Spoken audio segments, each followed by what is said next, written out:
రాష్ట్రంలో గోదావరి వరదలతో పరిస్థితి అల్లకల్లోలంగా ఉండగా బాధితులకు అండగా ఉండాల్సిన ప్రభుత్వం దాన్ని గాలికి వదిలేసి మార్గదర్శిపై కక్ష సాధింపులే ప్రాధాన్యతగా వ్యవహరిస్తోంది. మార్గదర్శి చందాదారుల్ని బెదిరించేందుకు కోట్ల రూపాయల ప్రజాధనం ఖర్చు పెట్టి మరీ రాష్ట్ర ప్రభుత్వం పత్రికల్లో ప్రకటనలిస్తోంది. ఆదివారం వివిధ దినపత్రికల్లో ఆంధ్రప్రదేశ్ రిజిస్టర్ ఆఫ్ చిట్స్ పేరుతో జారీ చేసిన ప్రకటనపై మార్గదర్శి చిట్ ఫండ్ యాజమాన్యం స్పందించింది. ఆంధ్రప్రదేశ్ ప్రభుత్వం మార్గదర్శి చిట్ ఫండ్ పై కక్షతో చేసిన నిందారోపణలు, వాటిలోని నిజానిజాలపై ఒక ప్రకటన విడుదల చేసింది. ఉల్లంఘనలు అబద్ధం, ప్రభుత్వ దాడి నిజం. మొదటి ఆరోపణ, మార్గదర్శి చిట్ ఫండ్ ప్రైవేట్ లిమిటెడ్ పేరు మీద ఉన్న టికెట్స్ కు కంపెనీ వారు చెల్లించాల్సిన డబ్బులు చెల్లించకుండా ఈ గ్రూపునకు సంబంధం లేని సభ్యులు వేరే చిట్ గ్రూప్ చెల్లించిన చందా డబ్బుతో చెల్లింపులు పూర్తి చేశారు. ఇది చట్ట ఉల్లంఘన. నియమావళి మేరకు కంపెనీ ఆధీనంలోని టికెట్స్, వేకెంట్ చిట్స్ కు మార్గదర్శి ప్రైవేట్ లిమిటెడ్ వారు సొంత నిధులతో మాత్రమే చెల్లింపులు చేయాలి. వాస్తవం.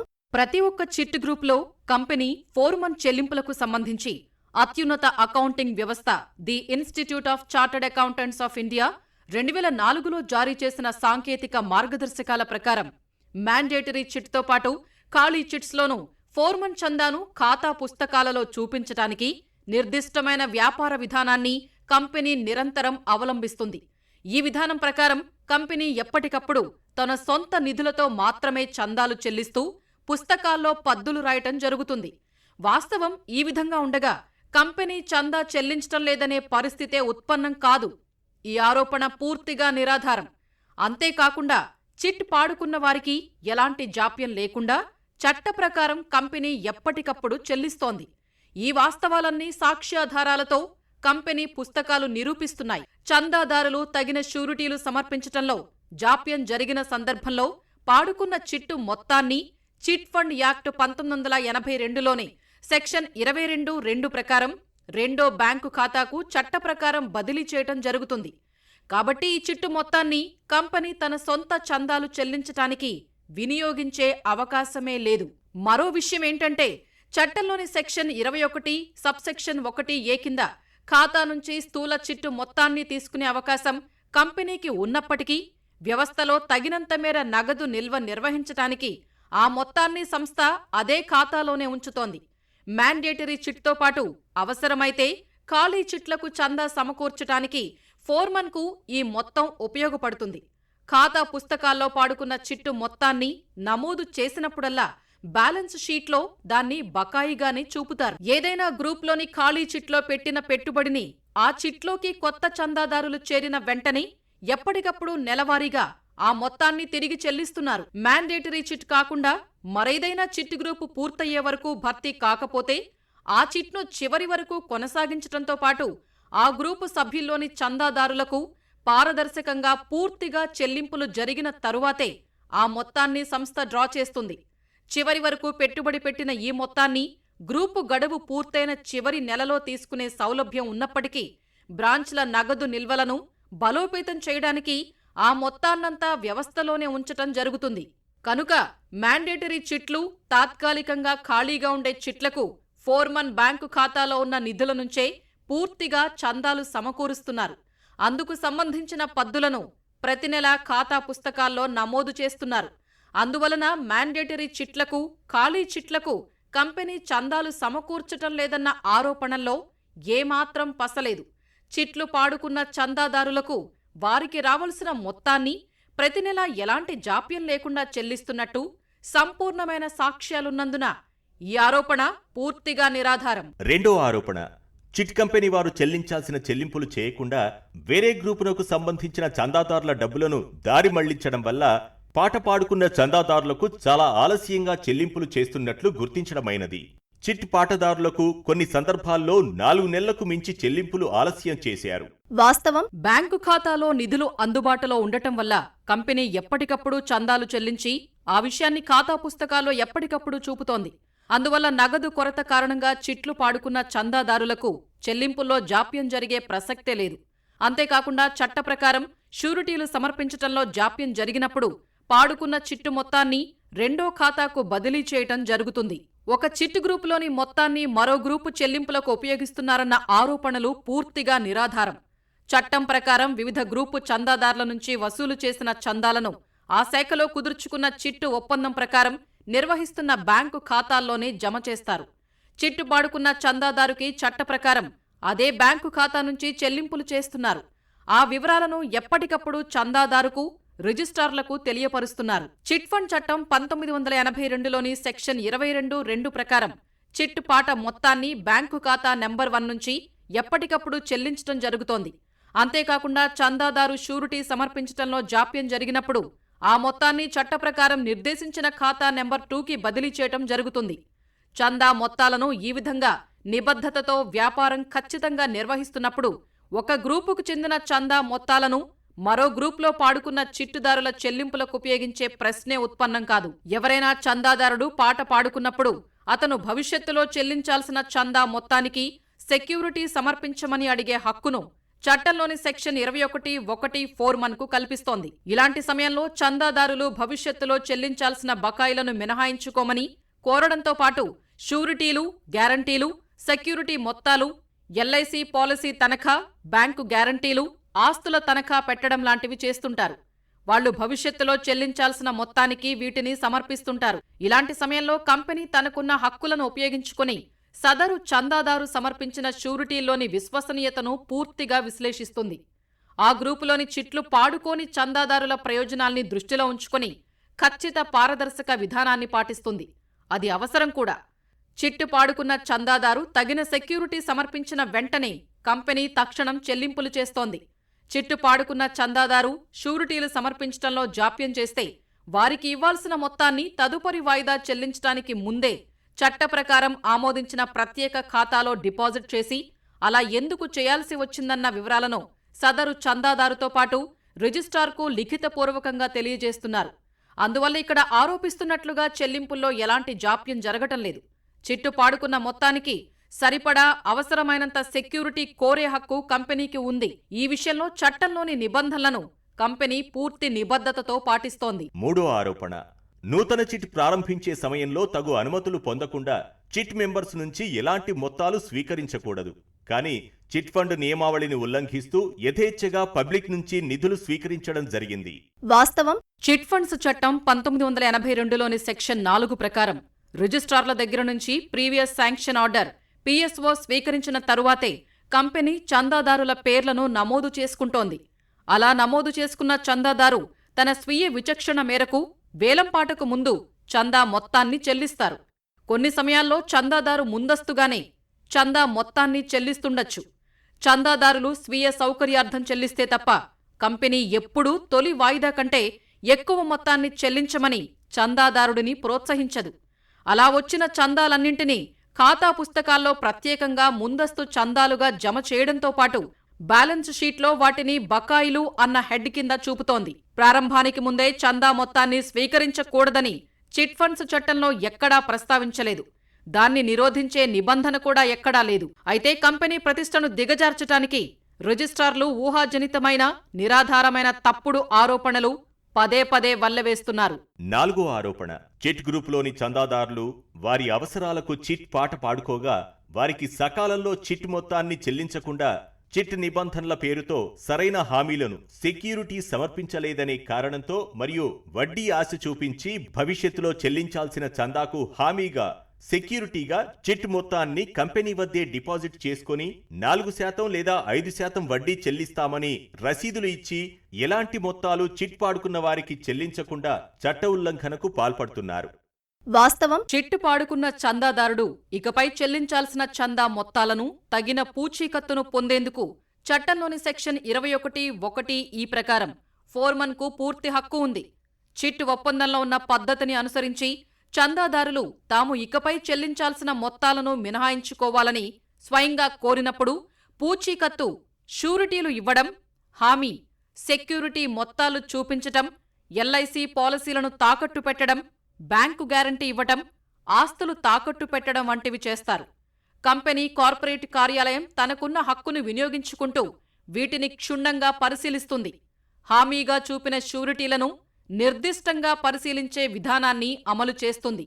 గ్రూపులో చిట్ ఇంకా పాడుకోని చందాదారుల ప్రయోజనాల పరిరక్షణ కోసం ఇది ఖచ్చితంగా పాటించాలి.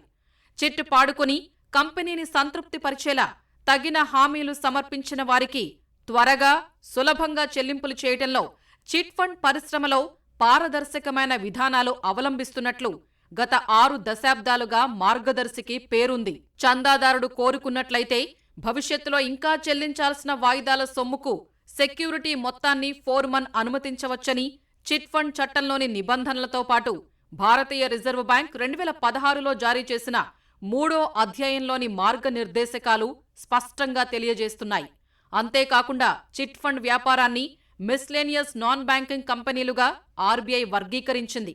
అందువల్ల ప్రస్తుత లేదా భవిష్యత్తు వాయిదాలుగా చెల్లించే చిట్ చందా మొత్తాలను డిపాజిట్గా పరిగణించాల్సిన అవసరం లేదు. ఈ విధంగా స్వీకరించిన చిట్ చందాలు డిపాజిట్ నిర్వచనం పరిధిలోకి రానేరావు. ఈ విషయాన్ని ధృవీకరిస్తూ ఆర్బీఐ చట్టంలోని 45I బీబీ సెక్షన్ డిపాజిట్కు ఉన్న నిర్వచనాన్ని పూర్తిగా స్పష్టం చేస్తోంది. 5వ ఆరోపణ, మార్గదర్శి చిట్ ఫండ్ ప్రైవేట్ లిమిటెడ్ శాఖకు చెందిన ఖాతా నిర్వహణ చిట్ నియమావళి మేరకు ఆ శాఖకు సంబంధించిన ఫోర్మెన్ ఆధీనంలో ఉండాలి. కానీ ఈ శాఖలకు సంబంధించిన బ్యాంక్ ఖాతాల నిర్వహణ ఆ శాఖ ఫోర్మెన్ కాకుండా వారి కేంద్ర కార్యాలయంలో పనిచేసే అనధికార సిబ్బందిచే నిర్వహిస్తూ చిట్ నిధులను చట్టవిరుద్ధంగా దారి మళ్లిస్తున్నారు. వాస్తవం. చట్ట నిబంధనలు, నియమాల ప్రకారం ప్రతి బ్రాంచి 3 బ్యాంకు ఖాతాలు ఖచ్చితంగా నిర్వహిస్తుంది. ఫోర్మన్ అంటే కంపెనీకి అధీకృత ప్రతినిధిగా బ్రాంచి మేనేజర్ వ్యవహరిస్తారు. బ్రాంచి బ్యాంకు ఖాతాల నిర్వహణ, కార్యకలాపాల నియంత్రణలపై మేనేజర్లకు పూర్తి అవగాహన ఉంటుంది. బ్రాంచ్లో చిట్టు కార్యకలాపాలన్నింటికీ మేనేజర్ ఇన్ఛార్జిగా ఉంటారు.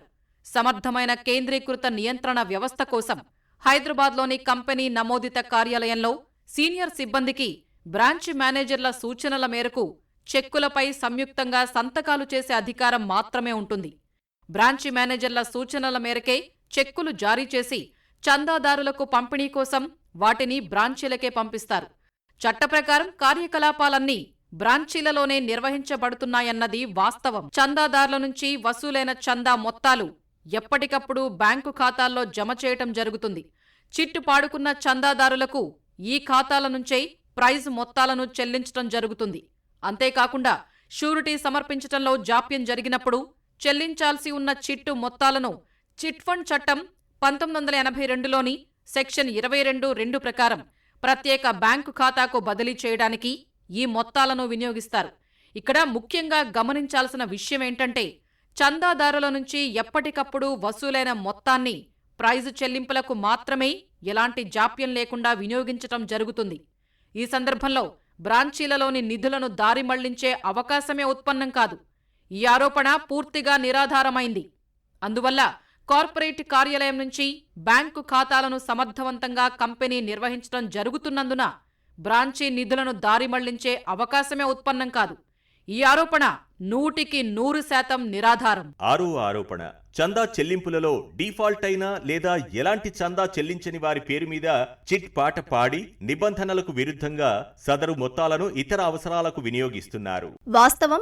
సకాలంలో కిస్తీలు వసూలు కాకపోవడమనే సమస్య ఆర్థిక రంగంలో సహజంగానే తలెత్తుతూ ఉంటుంది.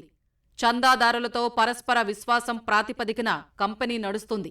ఎలాంటి అడ్డంకులు లేకుండా చిట్ గ్రూపును నడిపిస్తుంది. ప్రతి నెలా తన వాటా కిస్తీని చెల్లించిన తరువాతే వేలంపాటలో పాల్గొనటానికి చందాదారుకు అనుమతి లభిస్తుంది. వేలంపాటలో చందాదారు పాడుకున్న ప్రైజ్ మనీ మొత్తం నుంచి గతంలో బకాయి పడిన సొమ్మును కంపెనీ మినహాయించుకుంటుంది.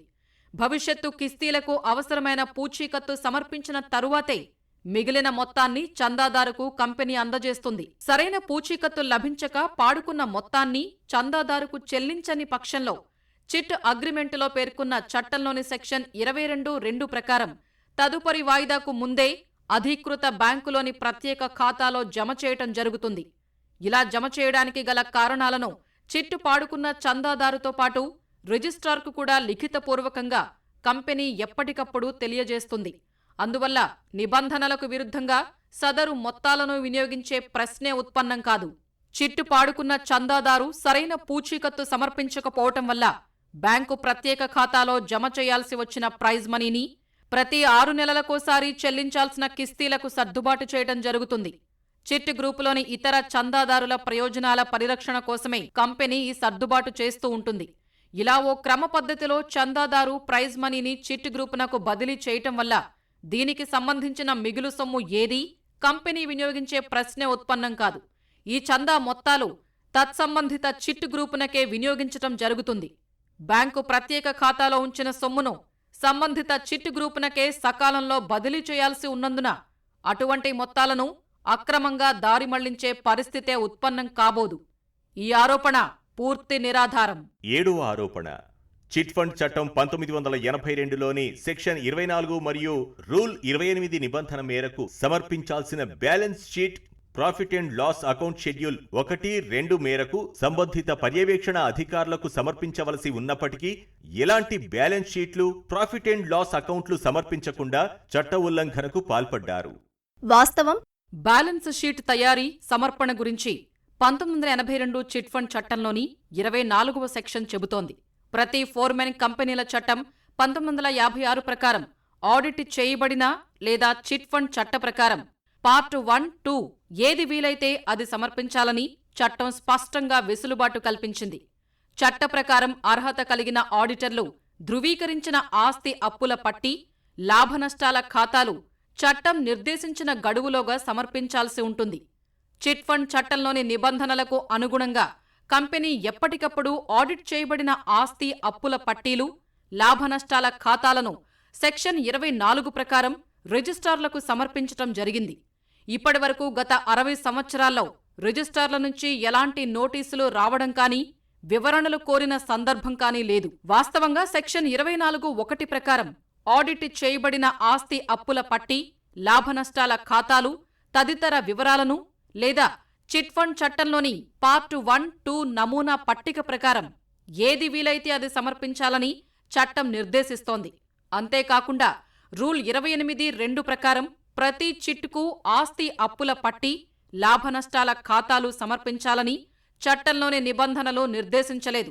చిట్ ఫండ్ చట్టంలోని సెక్షన్ 89 ప్రకారం రూల్ 28(2)కి నిర్దేశించే అధికారం సంక్రమించలేదు.